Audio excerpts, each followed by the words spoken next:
Welcome into Breaking the Huddle this week on a Thanksgiving week. I'm Joel Klatt, your host, ready to celebrate college football with you. This show, as always, is brought to you by Dr. Pepper. It is the official drink of Fansville. Lots to get into today. Obviously, the College Football Playoff Committee gives us their ranking. Lots to say about that, so we'll get into that shortly after I give you what my top 10 teams are. We'll talk with Kalani Sitake, the head coach of the BYU Cougars, and we'll also take a deep dive into what was going wrong with Ohio State's defense last week against Indiana, in particular in the secondary, giving up over 490 yards through the air. But let's start with my top 10 teams in the country as I see them right now. And at number 10, like the committee, I value Northwestern and what they're doing. That win was a huge win against Wisconsin. I love what their defense does. They play with great effort.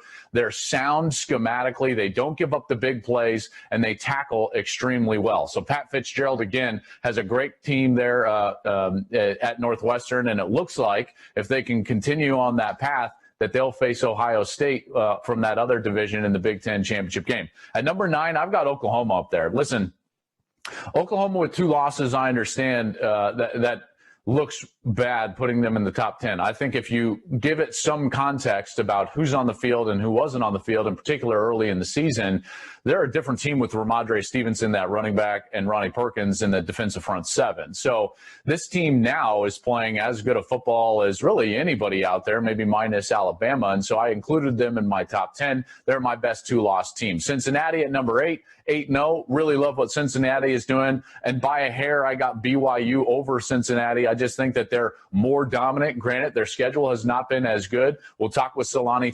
Sitake coming up, the head coach of the BYU Cougars.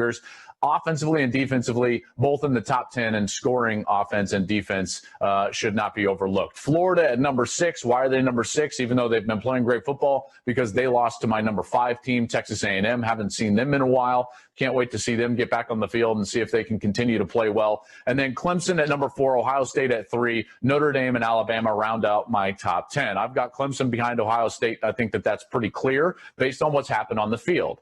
Again, these rankings aren't necessarily who I would favor in games this weekend. There's got to be a combination of the eye test, what I think a team is on the field, and what they've earned to this point. So this is the way that I see them in the top 10. I want to switch gears now, and let's put up what the playoff committee gave us this week. And folks, I've got to start by saying, like, every year we hammer away on playoff rankings and what the committee does, but the committee is charged with a really difficult task, meaning that they're trying to rank teams with no set criteria, right? So there's these 13 people, and now they're even virtual, and they're sitting there, and I got to tell you, it's frustrating to watch them rank teams without criteria, because at times it doesn't feel like reasons but excuses of why a team is above another, right? Like, this committee is trying to do the best that they can, but this is an extremely flawed system, folks. All right. The fact that we only have 13 variables in this equation and not many hundred or even thousand in order to come up with an equation that gives us a ranking, I think is mathematically flawed, right? The statistical variance of a 13 variable equation and each statistical variance of each variable is way greater than if you provide more inputs. We need either more committees, we need to incorporate some computers or other polls in order to water down what I think like are some rogue votes that really impact the rankings. Here's a couple of examples for you. Listen, I think BYU got absolutely jobbed. It's clear that this committee is giving zero respect to BYU. And remember, this is a school that's trying to play anybody that they can. Now, there's been a lot of back and forth. I think that BYU should have agreed right away to play Washington. I don't know if the Pac-12 allowed them to do that or didn't allow them to do that, to play Washington this week, but that game's not going to happen. They desperately need a Power 5 opponent, and you can knock them for not playing a Power 5 opponent, but who are they supposed to get, right? There were stipulations about that the Big 12 only had one opponent. Big 10 was conference only when they first redid their schedule. Pac-12 was conference only. SEC is conference only. They couldn't get the ACC to agree. They're trying to find whatever games that they can. You can't hold that against those players. You just can't. And this year, more so than any other, the schedule, I think, should be thrown out, because all these schedules have basically just been put into a blender and chopped up, and we've got what we've got. All right. So BYU, I thought, got totally jobbed. And if I was Kalani Sitake, I would be extremely frustrated with what the committee did. I thought that the committee was outright outrageous, putting Georgia in the top 10. Folks, the only reason Georgia would be in the top 10 is because of recruiting rankings. They've recruited really well, and they've got great potential. But in the two biggest games that they've played this year, they got drilled. And their defense, which is supposed to be their strength, was atrocious against Alabama and against Florida. You can't tell me that Georgia has earned that spot up there in the top 10. That just doesn't make any sense to me whatsoever, and nothing has changed like it has for Oklahoma with the addition of Ramadre Stevenson and Ronnie Perkins. Then I think maybe the more egregious or most egregious, outside of maybe BYU, is the fact that they put Clemson above Ohio State. I mean, I get it, right? Like, oh, Ohio State didn't look like themselves. Their defensive metrics don't look like themselves, but they are 4-0, and they did beat a top 10 team.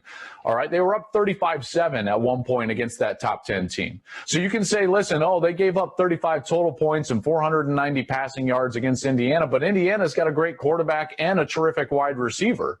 So I'm sorry, we're holding that against Ohio State, and yet Clemson can go out there and get a 6-point win against Boston College and then lose their last game, have a loss, and they're still ranked ahead of Ohio State. I don't understand that.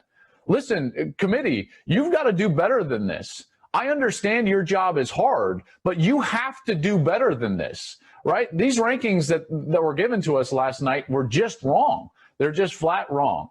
And we've got to understand and continue to remind ourselves that you're not hurting the power brokers in the sport that are going to be here year after year. The window to play college football is so small for a player, and they're going out there and trying to achieve. You tell Zach Wilson his team is ranked 14th and not in the top 10. Give me a break.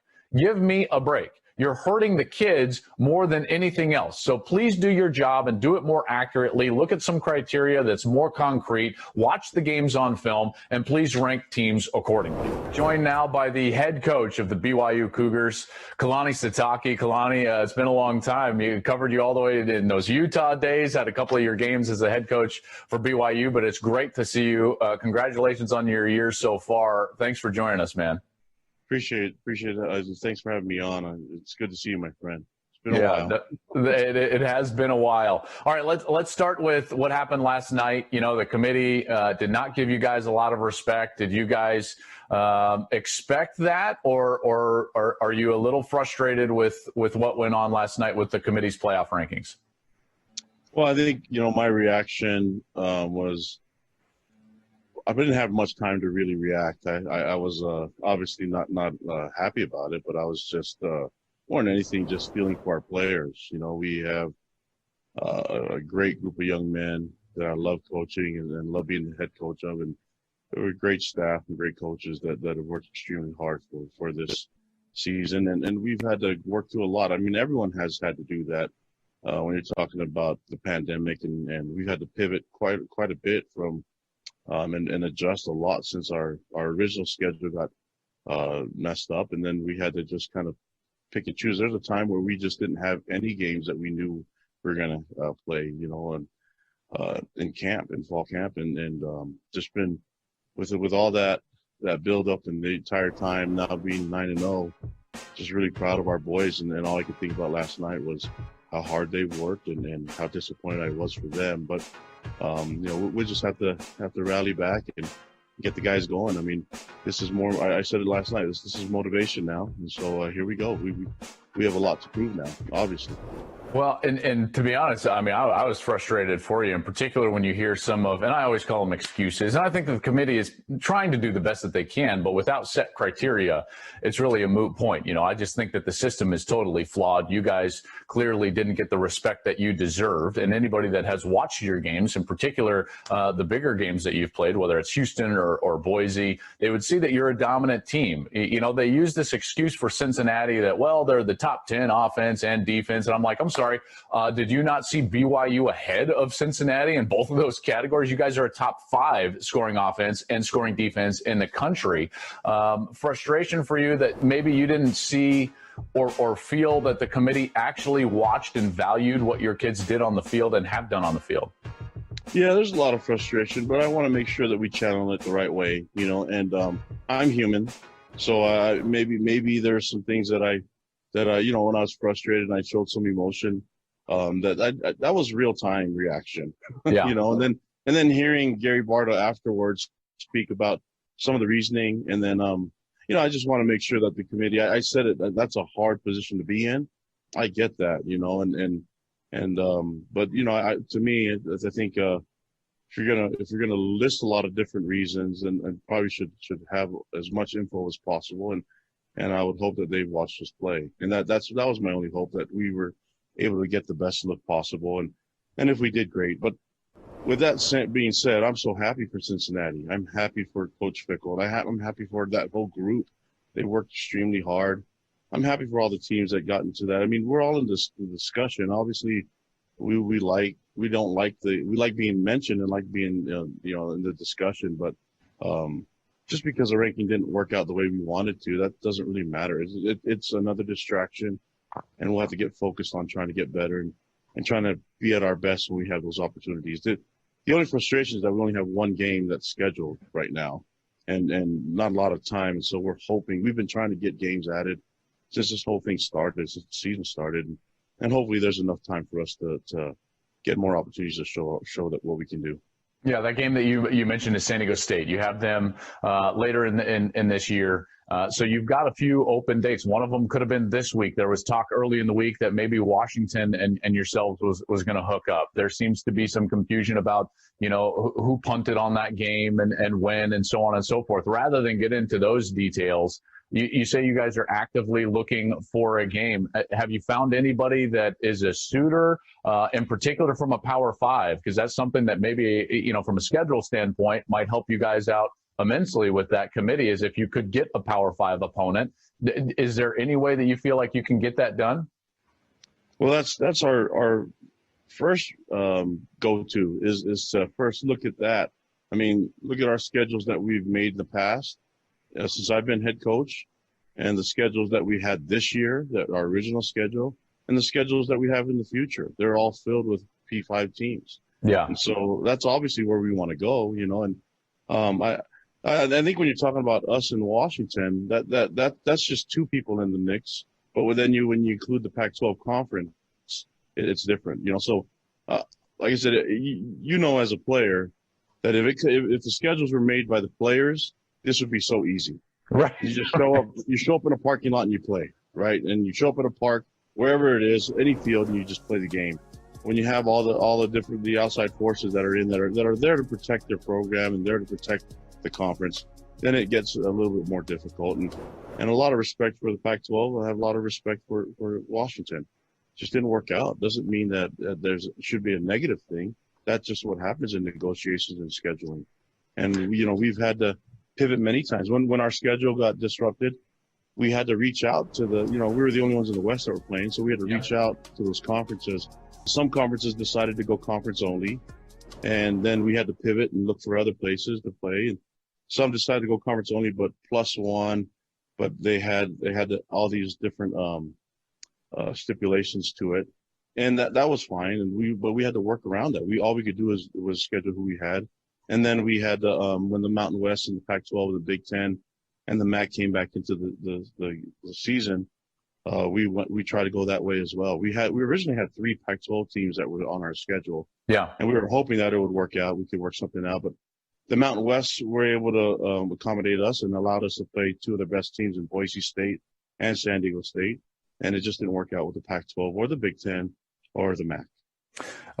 Coach, we appreciate your time. Quickly, I do want to pivot to Zach and the way he's playing, because he's going to get a lot of consideration, including from me, for the Heisman Trophy. How proud of him are you in the way that he's played in the face of all this adversity this year? He's a stud. He's one of the most competitive people I've ever met, and that's the mindset of our team is a high level of competitiveness, and he's done a great job, and he's got some swagger to him. And I think when the time comes, and then he's going to make a franchise and a fan base really happy in the NFL. Awesome. Kalani, so great to talk with you. I hope you get that game coming up, and there's no doubt that we'll all be watching, and hopefully the committee is watching as well, man. Thanks for your time, and have a happy Thanksgiving. Same to you. Thank you.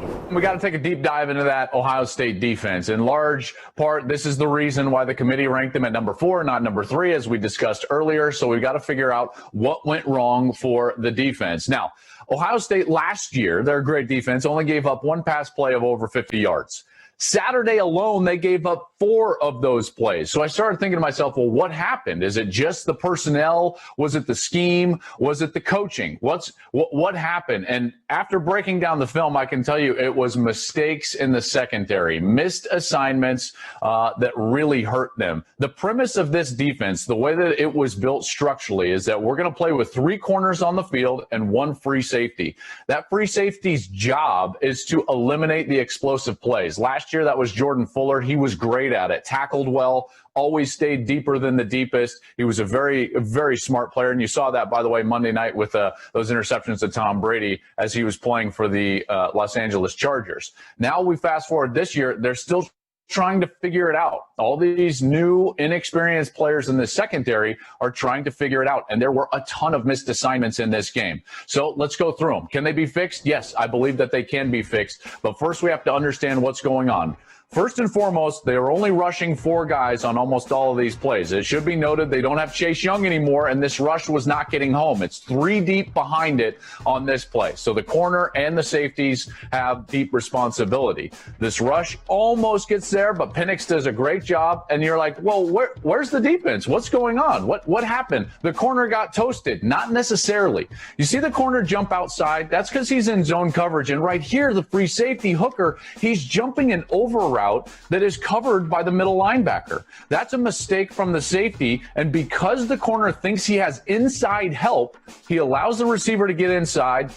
You can see he slows down a little bit, thinking that he's got that help, and it's nowhere to be found, and that's a big play for Indiana. So can that be fixed? Absolutely. Here is another mistake. First of all, only 4 rushers. They don't get home. We're missing Chase Young. We understand that. But now a motion out of the backfield, and the linebacker falls him out, Terada Mitchell. That tells you it's man-to-man coverage. A linebacker would never go all the way outside unless it was man-to-man coverage, and you're just going to run a straight go route. But again, a missed assignment from Ohio State. How does someone wind up that wide open? It's because there's a breakdown in communication. While everybody else plays man, Mitchell plays zone, and he sits on the outside, leaves a free player down the sideline, and it's another big play. Hooker's got to go make the tackle. Next play, another 4-man rush, doesn't get home. We're missing the pass rush. It's, again, a 3-deep zone, so that free safety's got to stay deeper than the deepest, and he's got to be on point. Here, we've got mistakes in 2 different areas. First and foremost, the corner who's playing that nickel corner spot is going to get way too much width. Watch right here.